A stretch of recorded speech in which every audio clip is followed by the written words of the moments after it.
Abbaa kan Ilmaa kan Hafuura Qulqulluu Waaqa tokkotti ni amanna. Amiin.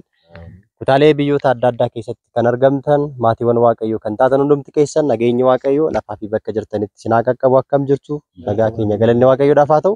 Guyyaa har'aa kana kan argamnu godina Arsiitti argamna. Aanaa Suudee ganda Goojjamaa Baala Waldiitti jechuudha kan nuti argamnu. Bataskaanni isin nu duubatti argitan kun bataskaana Baala Waldii Goojjamaa jedhama jechuudha. Karaa dheeraa kunnee iddoo kanatti fedha Waaqayyoo ta'ee argamnee jirra. Bataskaanni kun seenansaa bal'aadha jechuudha. Gabaabsinee garuu waan xiqqoo isin haa jennu. Waggaa 110 bataskaana lakkoofsisedha jechuudha. Garuu baay'ee kan isin ajaa'ibuuf isin gaddisiisu akka turtii waggoota isaatii osoo hin ta'in haala gaariirra kan hin jirree fi bataskaanni isaa akkuma argitan bataskaana xiqqoo Beetleemii fakkaatu keessa taabonni Baala Waldii taa'eetu jira jechuudha. Kanaaf dhaloonni ala jirtanii fi keessa jirtan bataskaanni kun bataskaana seena qabeessa waan ta'eef hundi keessaniyyuu irratti hirmaachuudhaan bataskaana kana akka gargaartanii isiniin jechuudhaaf jechuudha. Guyyaa har'aa fuula keessanitti kan mul'anne abbootii isin asitti argitan kun seenaa bataskaana kanaa gabaabsanii nu ibsu. Maqaan kiyya Kabbadaa Baqqalaatii yaa'uni baay'eellee hubachuu baannu akka manguddoo duraatitti taabonni Goojjamaa Baala Waldiin kun erga dhaabatee waggaa 110 kan ta'e akka aanaa Suudeetti tokkoffaa akka Arsiitti akka godinaatitti sadaffaa kan ture armaan dura. Akka aanaa kanaatti taabonni tokko kan hin dhaabatin taabonni kun awwala kan dhaabatee fi kan Sammaarirraa bakka haxbaa nama haga haxbaa 30 kan dhaabate kun hundi isaatu asirratti awwaalamaa ture ta'udha. Asiin dura. Haa ta'u malee akkuma hiiroon babal'achaa deemu babal'atee taabonni haga taabota 31 moo 2 asirraa bahee asirraa kan uumamee asirraa kan ijaarame jechuudha. Kana waan ta'eef taabonni kun dura nama baay'ee qabaa ture. Amma namni inni hirmaannaan qabu nama 150 akkawaabidha. Jiraata nama isa taaddaru jechuudha. Taabonni immoo taabonni kun erga namni asii naannoo kana jirullee kan xiqqoo isii haraqalleeyyii ta'ee fi immoo taabota kana ijaaruu kan hin dandeenye waan tokko illee agartee beegarsa adda addaa gaafachuudhaaf waan barbaadeef kanaaf nu immoo akkana taabota kanaatii taabonni kun bakka dura abboonni kennutti murraa xiqqoo isii hanqina namaatiin duubatti kan deebi'e waan ta'eef baay'een namaatiin irraan duubatti kan deebi'e waan ta'eef taabonni iddoo irraa citeef kanaaf taariin isaa kana fakkaata hubannaan isaa odoo kan kaasnu taate odoo akkatti kan jennu taate waan baay'eedha jechuu barbaadetanan. Tole galatooma mee bataskaanni kun jechuudha waggaa 110 lakkoofsisee jira. Seenaa egaa umurii nama tokkooti ol ta'eera. Kanaaf mee bataskaanni kun rakkoon inni qabuu fi amma ammaatti akka inni hin guddanne kan isa taasisee maali? Beeta kiristaaniin keenya dhuguma amata 110 kana guutuun akka jirutti akkuma jedhame immoo taabonni adda addaa dur bakka kanatti attaqaalaa warada meeqa keessaa kan asitti awwaalamu waan ta'eef gizee san namatu jira har'a nama xiratiidhaan namni takafaffaluudhaan taabonni adda addaa irraa bahuudhaan Aliila irraa Sammaara irraa Xannaa irraa Haloola irraa beeta kiristaanii kanatti awwaalamaa hizbii waan tureef amma immoo deebi'ee hizbiin qinnaashee waan ta'eef namni as keessa jirullee harka qaqalleeyyii waan ta'eef lafa wajjin gizee wajjin xiqqoo humna itti dhabuudhaan taabonni kun immoo deebi'ee zabana xaaliyaanitiin dura gizee xaaliyaaniin biyya warrartuun dura dhaabatee xiqqaa guddaan asitti awwaalamaa ture. Mukaan kiristaanaa dhiisii islaamni taabota kana nu eegatiniin ture oduun daffaramin xaaliyaaniin illee oduun daffaramin zabana sooraan dhufee illee immoo sooraan asiin gizee beeta kiristaanii meeqa gubde taabonni Baala Waldiin keenya xilaanurra qabee haga jirru kanaan oduu rakkoon tokko nurra hin galle. Asiin abbaan fardaa dhufe jedheetiniin abbaan fardaa asiin cabseetiniin dhufe jedhanii wataraan illee gaafa nutti dhufe xoorsoodhaan illee Baala Waldiin keenya numarraa takalaakkalee har'aan nu eegee zabana abaarillee zabana xaaliyaanitti illee hin tuqamne namni keenyas hin tuqamne beeta kiristaanii keenyas hin tuqamne sila akka guddinaatiin taabota biyyaatti ol ka ta'u humna dhabuudhaaf harki nu hanqachuudha harka qalleeyyiidhaan sababii kanaan malee Baala Waldiin keenya guddaa dhalleedha ulfina qabaalleedha kan rakkannu nu ta'u kan deebineetiniin balaan dhufu balaan nurraa dhaamsu kama abdii biraa qabnu humnatu nu dhoowwe zabanni isaa zabana dheeraadha amma humnata akkana nu godhee kana malee taabonni keenya Baala Waldiin keenya turaa zabana hin qabu itti dhufnaan illee nagaa fi qulqullummaa argine humnatu nu dhoowwetiniin jedhe malee wanna biraa of keessaa hin qabu. Homuun cabsine homuun tuyne gizee beeta kiristaanii gandaatti illee zarafamu gizee beeta kiristaanii gandaatti illee tuqu xaaliyaaniin illee hin tuyne abbaa fardaa illee hin tuyne sooraan illee hin tuyne mangistii meeqa keessa kan maan nu argine. Kanaan asiin nu gaheetiin hin jedhee ammallee immoo kanuma isin beeksifnaa kan. Baay'ee galatooma har'a dhuftanii nu laaluu keessaniin awwala galatooma. Indaa'uma akkatti nu to'achuu keessaniin galata guddaa rabbisine haa kennu. Rakkoon keenya rakkoo guddaadha. Rakkoon keenya rakkinni tokko hoo jenne baay'ina namaa dhabuudhaan lammata lafa xibbaabii ta'uudhaan kaleessa abboonni keenya odoo taabota kanaa bo'an akka Taaddasaa Dasitaa akka Baqqalaa Baraambaraas akka Nugusee Gabree Aalamni odoo bo'u akka Mangistuu Goofee iyyummaa ta'een taabota kana odoo bo'an biraa taran nullee mootuu har'a gartanii iyyummaa ta'een qabsiisni raawwanne taabota hambaatii gadi hin ta'in jennee tattaafannee gara mootuu harka bal'eeyyiitti harka qalleeyyiin kun iyyachaa waan jirruuf isinillee immoo nu dhageessanii obboleeyyan keenya kun gonni nu dhaabachuudhaan rabbi sinaa barakachiisu amma immoo taabonni keenya rakkoo guddaa qaba.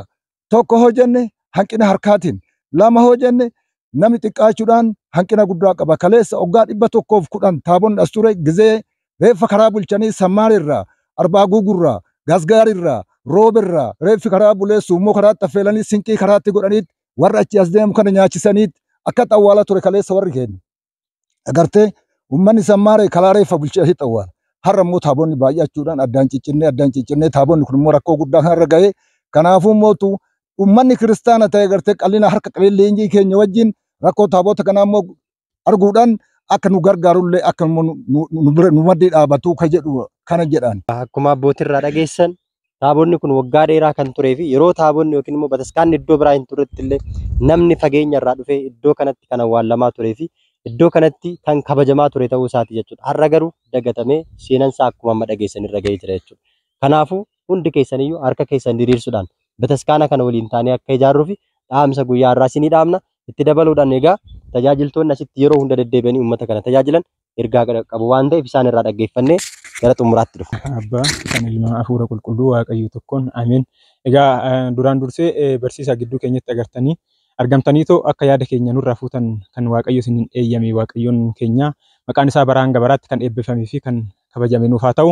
Isinillee Waaqayyoon akka nagaan dhuftan nagaan kara mana keessaniis kara maatii keessaniis na deebisu. Egaa seenaa mana amantaa keenya akkuma abboonni asii kaasanitti ani akka umrii kiyyaan dhagayetti seenaa mana amantaa kanaa guddaadha dhugaa rabbii dubbachuudhaaf jechaadha.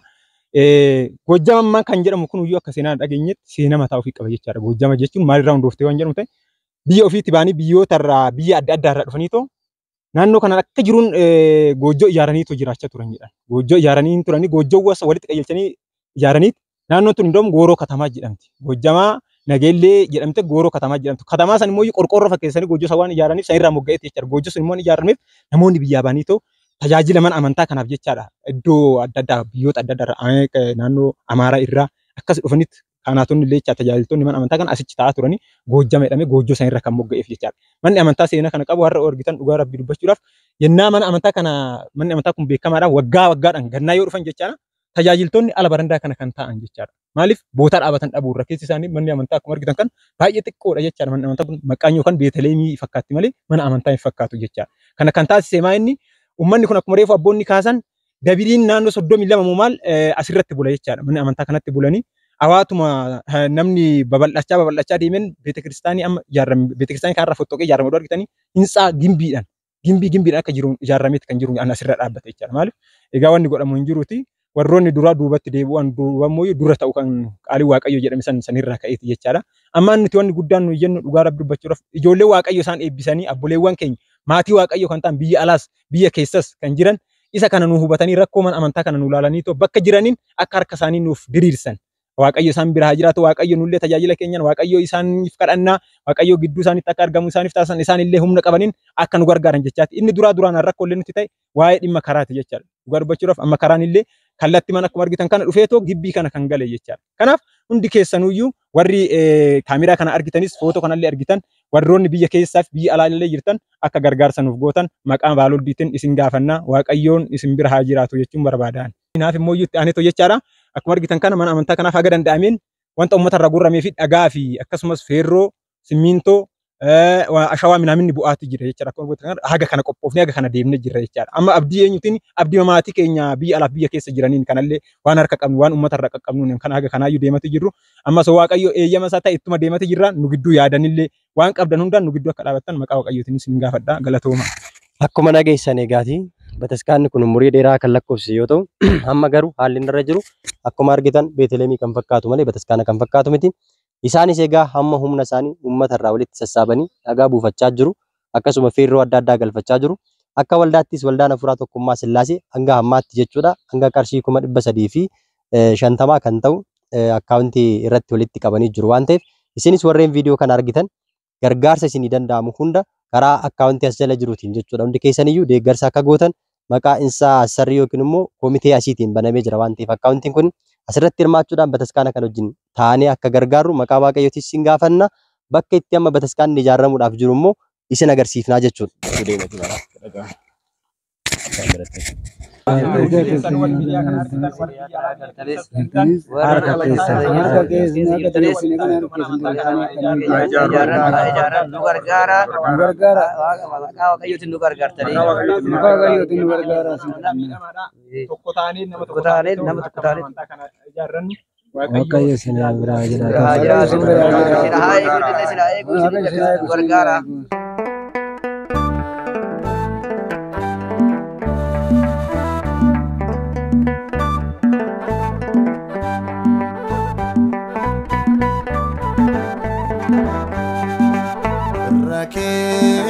Samiti awaka ko adam jalalike adiso le berran si jalana nabi kayanike.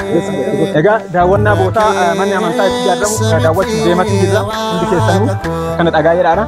Iddoo manni amantaa itti ijaaramu daawwachuuf deematii jirra. Kotta.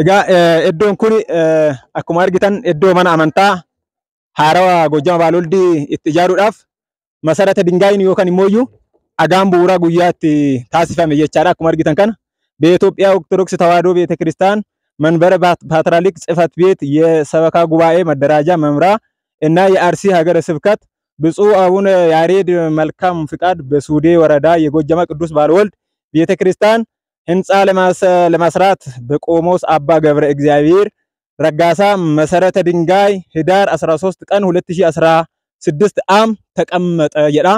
Kun yaa'u iddoo guyyaa dhagaan bu'uuraa itti taasifamedha jechaadha. Akkuma argitan maatii waaqayyoodha. Iddoon kun iddoo mana amantaa Gojjama Baaloldi hintsaadhaan eeyyama waaqayyootiin abdii warra biyya keessa fi biyya alaa jiraniin ijaaruudhaaf itti karoorfannedha jechaadha. Hunda keenya waaqayyo geettii isaatiin waaqayyo nuun haa ga'u jechaadha. Egaa maatiin waaqayyo biyya keessa fi biyya alaa jirtan karoora keenya kana laaltanii akkasumas immoo tattaaffii keenya kana laaltanii too akka gidduu keenya yookaan immoo cinaa keenya dhaabattan maqaa waaqayyootiin isin gaafannaa. Araarummaan gooftaa keenya Yesuus Kiristoos hunda keenya wajjin haa jiraatu. Galatooma.